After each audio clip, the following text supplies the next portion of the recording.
Jazakallah. On the program, I have been listed again to introduce Maulana to you. Well, Maulana has been amongst us for the past 2 months. Exactly 2 months Maulana has been in South Africa. He has lectured practically every night in various parts of South Africa, mostly in Durban, and mostly in Durban means mostly in the Jamia Masjid. He has delivered very inspiring lectures. He has created a great deal of interest in the hearts of Muslims. He has rekindled the lamp, as they say, chirag, in our hearts towards our iman. And may Allah bless him a million folds for all the interest in Islam that is brought amongst us. I do not think he needs any introduction. The only thing I can say is tonight in the Jamia Masjid, 25 different organizations have joined hands to bid Maulana farewell tonight. And in view of the various challenges that were being thrown at Maulana, we felt it only fair to give them the opportunity of coming forward and debating their challenges with Maulana tomorrow night in the Jamia Masjid. And if they feel themselves incompetent to meet Maulana in the Jamia Masjid, I have arranged an alternate site, and that is at the Orient boardroom and in the Orient hall where the general community could sit. If they are afraid of entering into a debate in the house of Allah, they can have no excuses after Maulana has left, because every opportunity has been given to them to come forward and debate the issues forthwith. Because Maulana is leaving on Tuesday, and after Tuesday to come forward means nothing. It only will mean one thing, and that is they have no answer to give to Maulana. Now I'll ask Maulana to deliver his voice to you. Shukriya.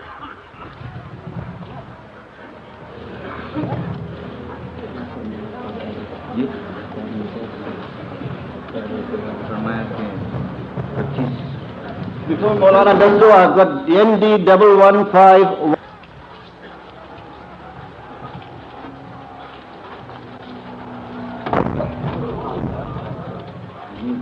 یہ رکھو ابھی دیر ہے کچھ نہیں کچھ دیر نہیں آپ بسم اللہ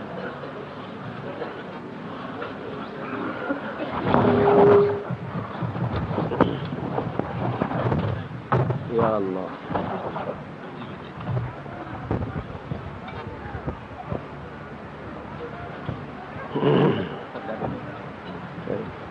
ابھی ٹھہر جاؤ.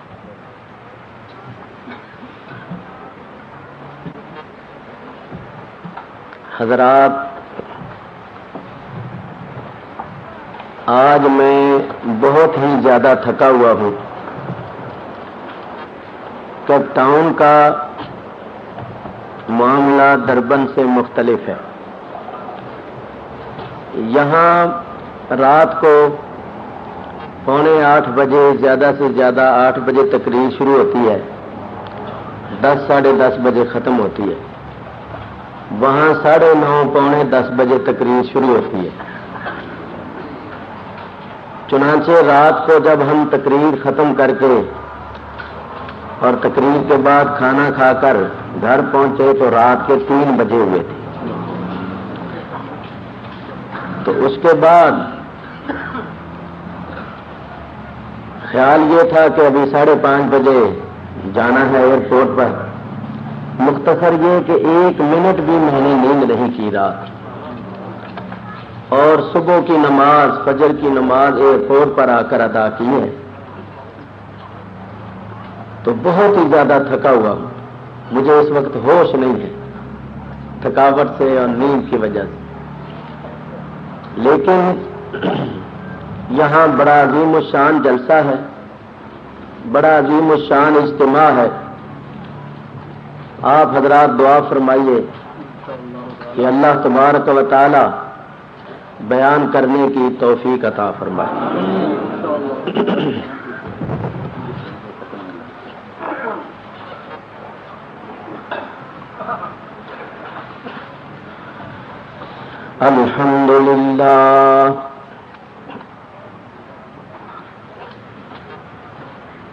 الحمد لله نحمده ونستعينه ونستغفره ونؤمن به ونتوكل عليه ونعوذ بالله من شرور أنفسنا ومن سيئات أعمالنا من يهده الله فلا مضل له ومن يضلله فلا هادي له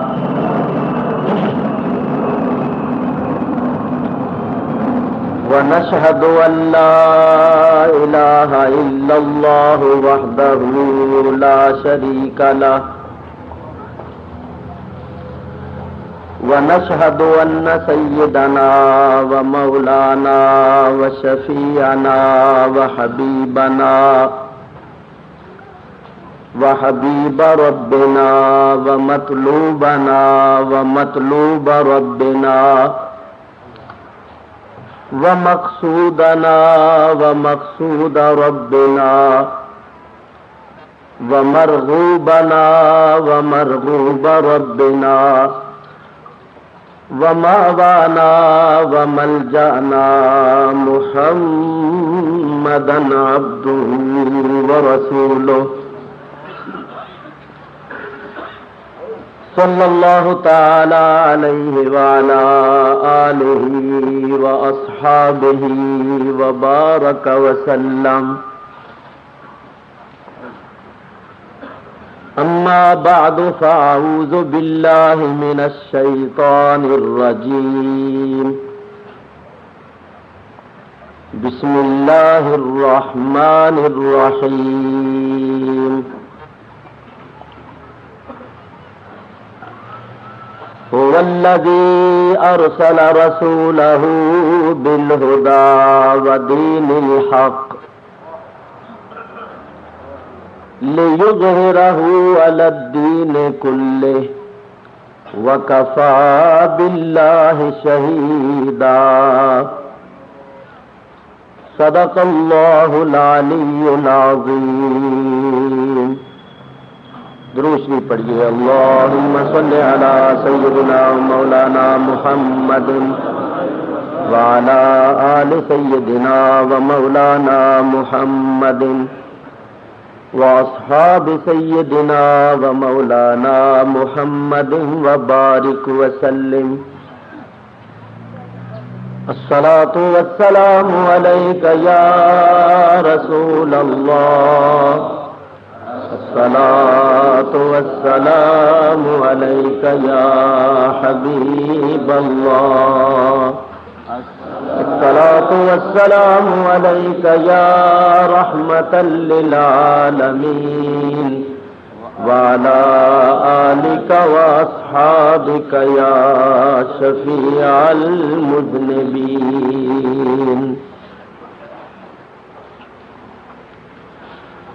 حمد و صلات کے بعد آیہ کریمہ جو آپ حضرات کے سامنے تلاوت کی ہے، اس کا لفظی ترجمہ اور چند تفسیری فوائد میں آپ حضرات کے سامنے پیش کرتا ہوں.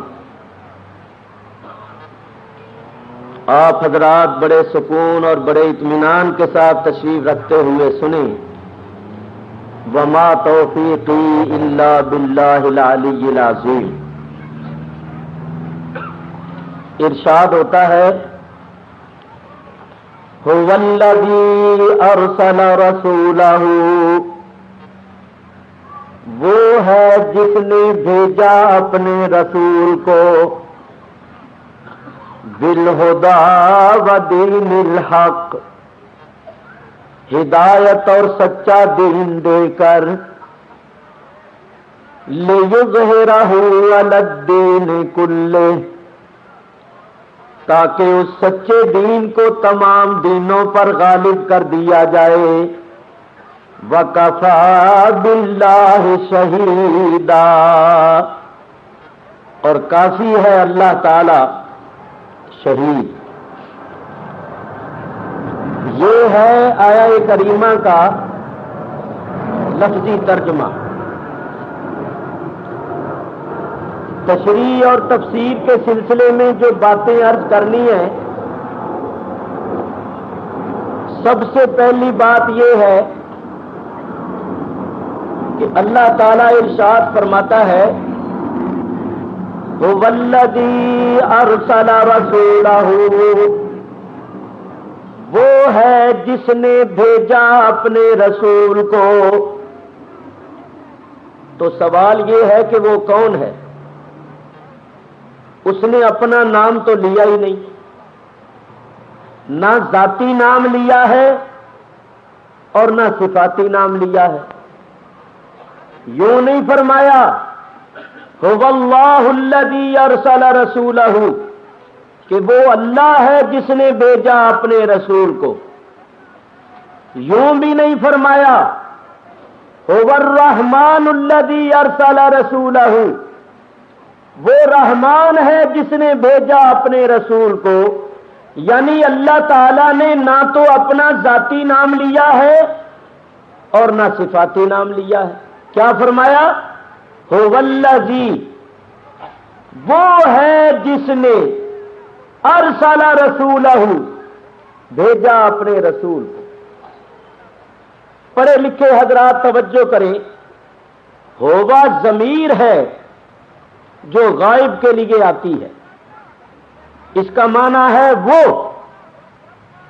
اور ضمیر کا پتہ نہیں چلتا جب تک مرجع سامنے نہ آ جائے۔ الذی اس میں موصول ہے، اور اس میں موصول کا پتہ نہیں چلتا جب تک صلہ سامنے نہ آ جائے۔ سمجھانے کے لیے اردو کی دو عبارتیں پیش کروں۔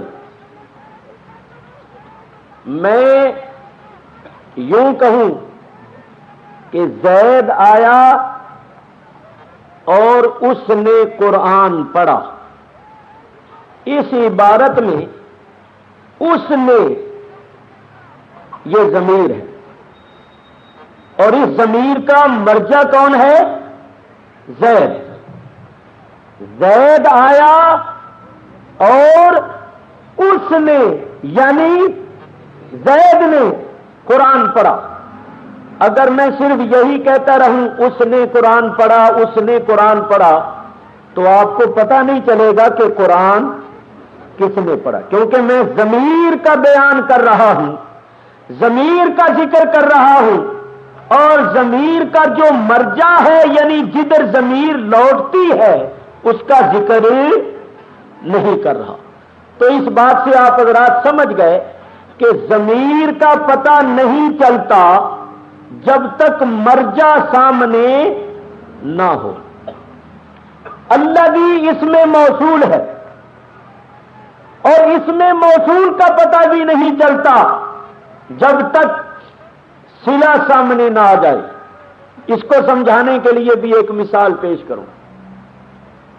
میں اے جی خان صاحب سے یہ کہوں کہ خان صاحب آپ کو اس نے سلام کہا ہے جس نے آپ کو ٹوپی بھیجی تھی، تو خان صاحب سمجھ جائیں گے کہ سلام بھیجنے والا کون ہے، کیونکہ جس نے ان کو ٹوپی بھیجی تھی اس کو یہ جانتے۔ اور اگر میں صرف یوں کہتا رہوں کہ خان صاحب آپ کو اس نے سلام کہا ہے، اس نے سلام کہا ہے، تو خان صاحب کہیں گے بھئی کس نے؟ تو اس میں موصول کا پتہ نہیں چلتا جب تک صلہ سامنے نہ آ جائے۔ ہوا ضمیر ہے اور اللہ بھی اس میں موصول ہے۔ اللہ نے فرمایا هو الذی، وہ ہے جس نے، آگے ارسل رسولہ اس کا صلہ ہے، الذی اس میں موصول ہے ارسل رسولہ اس کا صلہ ہے، تو معنی یہ ہوا کہ وہ ہے جس نے بھیجا اپنے رسول کو۔ اللہ نے اپنا نام نہیں لیا، اپنا تعارف اس طرح کیوں کرایا؟ یہ کیوں نہیں فرمایا کہ میں اللہ ہوں جس نے رسول کو بھیجا، میں مرسل ہوں، میں رحمان ہوں جس نے اپنے رسول کو بھیجا؟ اللہ نے نہ اپنا ذاتی نام لیا نہ اپنا صفاتی نام لیا، بلکہ اپنا تعارف یوں کروایا کہ لوگوں میں وہ ہوں جس نے اس رسول کو بھیجا۔ مطلب یہ ہے کہ اس رسول کو دیکھو تو دیکھ کر اندازہ کر لو کہ جس رسول کی یہ شان ہے اس رسول کے بھیجنے والے کی کیا شان ہوگی۔ اللہ تعالیٰ اپنا تعارف کراتا ہے تو اس رسول کے ذریعے سے کراتا ہے۔ جیسے کہ دربن میں کوئی عالم آ جائے اور وہ آ کر کہے کہ لوگوں میں وہ ہوں جس کا فلاں شاگرد ہے، اگر وہ اپنا تعارف اس انداز سے کراتا ہے تو اس کا مقصد کیا ہے، اس کا منشا کیا ہے؟ مقصد یہ ہے کہ یہ لوگ میرے اس شاگرد کی قابلیت، صلاحیت، علم و فضل کو جانتے ہیں، اور جب میں یہ کہوں گا کہ میں وہ ہوں جس کا وہ شاگرد ہے تو لوگ خود بخود مجھے سمجھ جائیں گے کہ جس کا شاگرد اتنا قابل اور فاضل ہے اس کا استاد کتنا قابل ہوگا۔ اللہ تعالیٰ فرماتا ہے لوگوں میں تمہاری نگاہوں سے پوشیدہ ہوں، تمہاری آنکھیں مجھے دیکھ نہیں سکتی، تمہارے کان مجھے سن نہیں سکتے، اور تمہارے حواس میرا ادراک نہیں کر سکتے۔ میں تمہیں اپنا تعارف اس طرح کرواتا ہوں کہ میں وہ ہوں جس نے ایسا رسول پیدا کیا، جس نے ایسے رسول کو بھیجا۔ اس رسول کو دیکھو، اس رسول کی شان کو دیکھو تو اندازہ کر لو کہ جس کے بندے کی یہ شان ہے اس کے خدا کی کیا شان ہے۔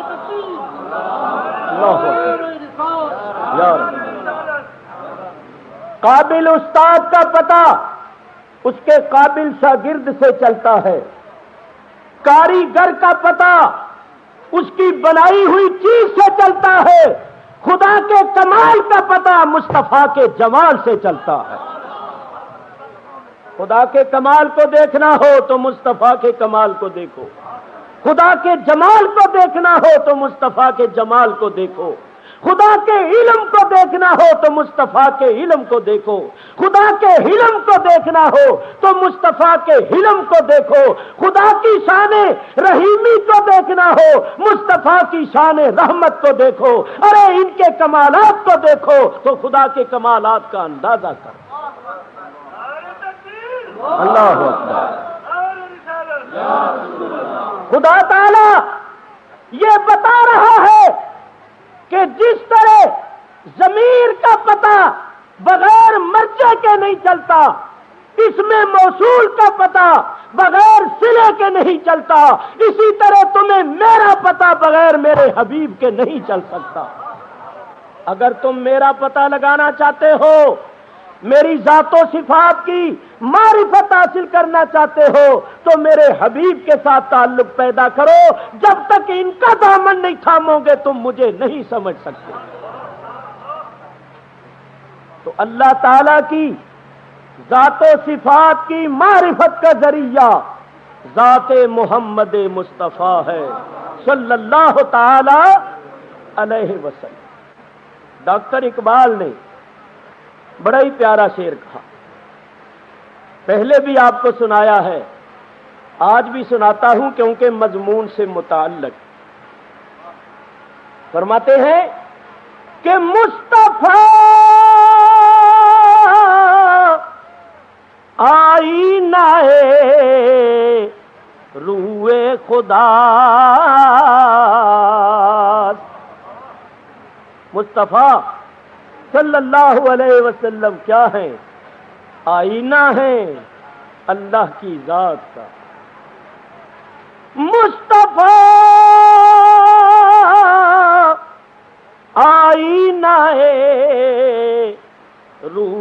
خدا اور منعکس در وے ہماں ہوئے خدا. حضور علیہ الصلوۃ والسلام اللہ کی ذات اور اللہ کی صفات کا آئینہ ہے. اگر اللہ کی ذات اور اللہ کی صفات کے جلوے دیکھنا چاہو تو ذات مصطفیٰ کو دیکھو. سنو سنو، میں نہیں کہتا، اللہ کا فرمان سنو. حدیث قدسی مانن صحیح ہے. امام ملا علی قاری نے لکھا کہ یہ حدیث مانن صحیح ہے. کیا حدیث ہے؟ اللہ تعالیٰ ارشاد فرماتا ہے کنت کنزن مخفیا فاحببت ان اعرف فخلقت الخلق او فخلقت نور محمد صلی اللہ علیہ وسلم.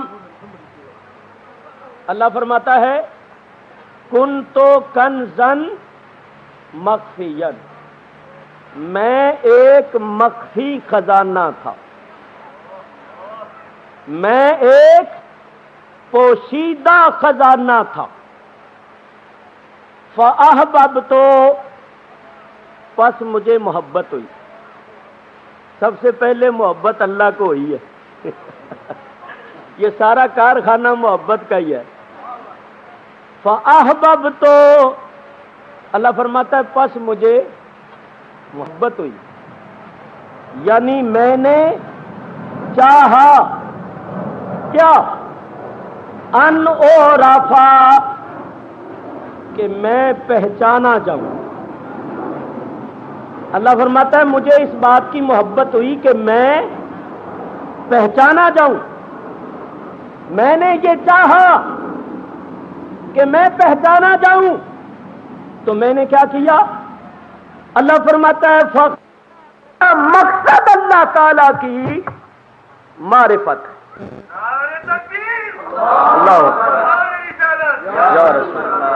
اللہ فرماتا ہے میں نے نور محمدی کو اس لیے پیدا کیا کہ میری پہچان ہو جائے، میں پہچانا جاؤں. یہاں ایک صوفیانہ نکتہ ہے، وہ عرض کرتا ہوں پھر آگے چلتا ہوں. اللہ کے فرمان کا یہ پہلا جملہ جو ہے کنت کنزن مخفیا، میں ایک مخفی خزانہ تھا. نکتہ یہ ہے کہ جب اس کے سوا کوئی اور تھا ہی نہیں تو وہ مخفی کس سے تھا؟ غور کیا آپ نے؟ جب اس کے سوا کوئی اور تھا ہی نہیں تو وہ کس سے پوشیدہ تھا، کس سے مخفی تھا؟ تو عرض کرتا وہ اس طرح مخفی تھا. اللہ تبارک و تعالی قدیم ہے، ازلی ابدی ہے، ہمیشہ سے ہے، ہمیشہ رہے گا. جس طرح اس کی ذات ازلی ابدی قدیم ہے، اسی طرح اس کی صفتیں بھی ازلی ابدی اور قدیم ہیں. اس کی صفتیں بھی قدیم ہیں. تو بولو جب اس کی صفتیں قدیم ہیں تو وہ ازلی طور پر رب تھا یا نہیں تھا؟ رزاق تھا یا نہیں؟ ستار تھا یا نہیں؟ غفار تھا یا نہیں؟ ساری صفتوں کے ساتھ متصف تھا، مگر اس کی صفتیں پوشیدہ تھیں. کیونکہ رب کے معنی پالنے والا، جب پلنے والا ہی کوئی نہیں تھا تو وہ رب تو تھا مگر اس کی صفت ربوبیت پوشیدہ تھی. ستار کے معنی پردہ پوشی کرنے والا، اور جب گناہ کرنے والا ہی کوئی نہیں تھا تو اس کی صفت ستاریت تو موجود تھی مگر پوشیدہ تھی. غفار کے معنی ہے بخشنے والا. جب گناہ کرنے والا ہی کوئی نہیں تھا تو اس کی صفت غفاریت موجود تو تھی مگر پوشیدہ تھی. رزاق کے معنی ہے بہت زیادہ رزق دینے والا. جب رزق لینے والا ہی کوئی نہیں تھا تو اس کی صفت تو موجود تھی مگر پوشیدہ تھی. اللہ فرماتا ہے میں ایک پوشیدہ خزانہ تھا, میں نے چاہا کہ میرا اظہار ہو جائے تو میں نے نور مصطفیٰ کو پیدا کیا. اللہ اکبر. معلوم ہوا کہ مصطفیٰ نہ ہوتے تو رب نہ ہوتا, مصطفیٰ نہ ہوتے تو وہ ستار نہ ہوتا, مصطفیٰ نہ ہوتے تو وہ غفار ہو کے غفار نہ ہوتا, یعنی اس کی صفات کا ظہور نہ ہوتا. اسی بات سے فرمایا لولا کلمہ اظہرت الربوبیہ, میرے پیارے اگر تو نہ ہوتا تو میں اپنی صفت ربوبیت کو ظاہر ہی نہ کرتا. حضور نہ ہوتے تو کچھ بھی نہ ہو, حضور نہ ہوتے تو کچھ بھی نہ. اللہ تعالیٰ اپنا تعارف کراتا ہے تو اس رسول کے ذریعے سے کرواتا ہے. یاد رکھو اللہ کی معرفت کا ذریعہ سرکار دو عالم علیہ الصلوۃ والسلام کی ذات ہے. اگر سرکار کا دامن چھوڑ دیا جائے اللہ کی معرفت حاصل نہیں ہو سکتی. چنانچہ صوفیائے کرام فرماتے ہیں سرکار کے نام پاک میں غور کرو. سرکار کا نام پاک ہے محمد صلی اللہ علیہ وآلہ وصحابہ وبارک وسلم.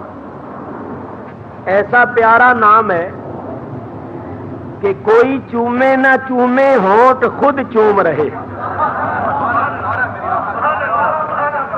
ذرا نام لے کے دیکھو, دیکھو نا دیکھو ذرا محم چومتے ہیں یا نہیں؟ 2 مرتبہ لب ملتے ہیں, ہونٹ ملتے ہیں, کوئی چومے نہ چومے. نام ہی اللہ نے ایسا بنایا.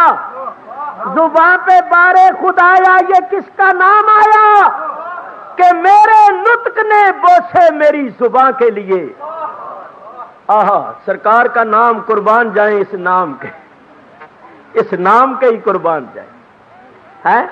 حدیث شریف میں آتا ہے جو یہ نام رکھ لے گا اللہ قیامت کے دن اس کو بخش دے گا.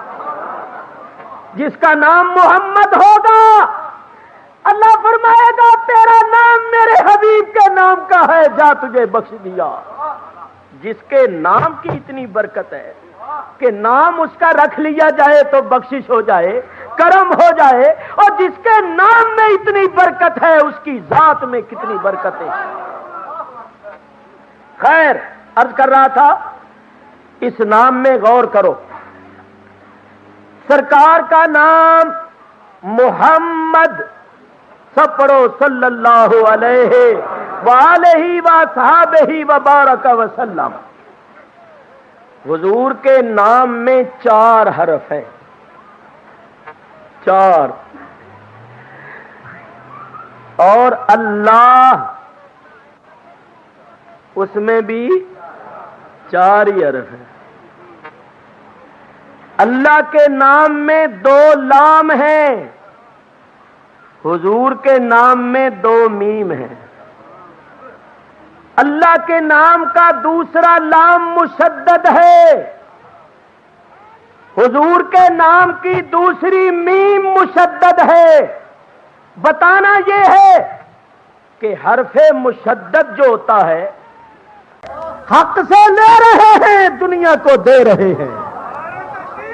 اللہ دنیا کو حق سے جو ملا اس میم کے ذریعے اور وسیلے سے ملا. اگر درمیان میں سے میم نکال دی جائے ہے الگ, دال الگ, دال کا جو ہے سے تعلق ہے وہ میم کے واسطے اور وسیلے سے.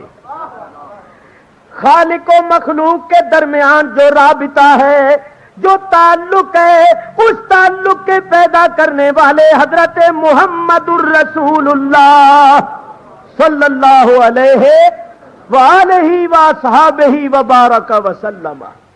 تو اللہ تعالی کی معرفت کا ذریعہ سرکار کی ذات ہے. اللہ تعالیٰ ارشاد فرماتا ہے هو الذی ارسل رسولہ، وہ ہے جس نے بھیجا اپنے رسول کو. غور کرو، قرآن شریف کے الفاظ میں غور کرنا چاہیے، تدبر کرنا چاہیے. اللہ فرماتا ہے افلا یتدبرون القرآن، یہ لوگ قرآن میں تدبر کیوں نہیں کرتے، غور و فکر سے کام کیوں نہیں لیتے. اللہ تعالیٰ کے فرمائے ہوئے ایک ایک لفظ کے اندر، ایک ایک حرف کے اندر حکمتیں ہیں، مسائل ہیں. سنو، هو الذی ارسل رسولہ، وہ ہے جس نے بھیجا اپنے رسول کو. ارسلہ فرمایا، خلا کا نہیں فرمایا. کیا فرمایا؟ ارسلہ. ارسلہ جو ہے یہ ارسال سے ہے، اور ارسال کے معنی ہے بھیجنا، اور بھیجی وہ چیز جاتی ہے جو پہلے سے موجود ہو. خالہ کا نہیں فرمایا. اگر خالہ کا فرماتے تو خالہ کا مادہ ہے خلقن. خلقن کے معنی پیدا کرنا، بنانا. تو اللہ نے خالہ کا رسولہ نہیں فرمایا، ارسلہ فرمایا، تاکہ پتہ چل جائے کہ جب مصطفیٰ دنیا میں تشریف لائے اس وقت سرکار کی تخلیق نہیں ہوئی، پیدائش نہیں ہوئی، تشریف آوری ہوئی ہے، کیونکہ تخلیق تو آپ کی ساری کائنات سے پہلے ہو چکی. تخلیق ہوئی ہے ساری کائنات سے پہلے، تشریف آوری ہوئی ہے سارے نبیوں کے بعد. یہ میں نہیں کہہ رہا، قرآن پڑھ کے دیکھ لو، حدیثیں پڑھ کر دیکھ. آپ خیال کریں گے کہ شاید کسی اور آیت میں خالقہ کا لفظ ہو، یہاں ارسلہ ہے، شاید کسی اور آیت میں خالقہ کا لفظ ہو. تو سنیے میں چند آیتیں پڑھتا ہوں. اللہ تعالیٰ ارشاد فرماتا ہے یا ایھا النبی انا ارسلناک شاہدا ومبشرا ونذیرا وداعیا الی اللہ بإذنہ وسراجا منیرا. اس میں بھی یا ایھا النبی انا ارسلناک، خلقناک نہیں فرمایا. دوسری آیت سے اللہ تعالیٰ ارشاد فرماتا ہے انا ارسلناک شاہدا ومبشرا ونذیرا لتؤمنوا باللہ ورسولہ وتعزروہ وتوقروہ وتسبحوہ بکرۃ واصیلا. اس میں بھی انا ارسلنا. ایک آیت میں ارشاد فرمایا هو الذی بعث فی الامیین رسولا، اللہ وہ ہے جس نے ان پڑھوں میں رسول اکرم کو بھیجا. اس میں بھی باسا فرمایا. ایک آیت میں ارشاد فرمایا قد جاءکم رسولنا، ایک آیت میں فرمایا قد جاءکم برہان من ربکم، ایک آیت میں فرمایا قد جاءکم من اللہ نور. کہیں ارسلنا، کہیں باسا، کہیں جا، کہیں ارسلا. خالقہ کا لفظ